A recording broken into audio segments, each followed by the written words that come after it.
গল্পের নাম শ্মশান ঘাটের ছায়া। রাত তখন প্রায় 12টা বাজে। গ্রামটা পুরো নিস্তব্ধ।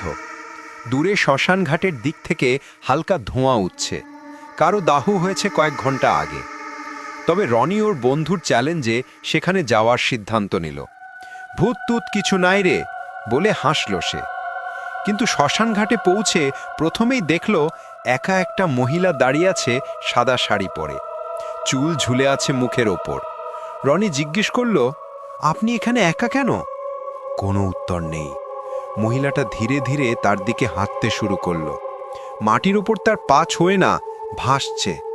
হঠাৎ ঠান্ডা বাতাস বইল, গাছের ডাল কাঁপতে লাগলো। রনি পেছনে তাকিয়ে দেখল আর কোনো রাস্তা নেই, কুয়াশা ছেয়ে আছে চারপাশে। মহিলাটা এখন একদম কাছে, মুখ তুলে দেখল রনির দিকে। চোখ নেই, শুধু রক্ত ঝরছে।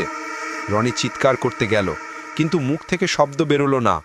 শেষবার শোনা গিয়েছিল শ্মশান ঘাট থেকে একটা হাসির শব্দ। তুই তো বলেছিলি ভূত নাই।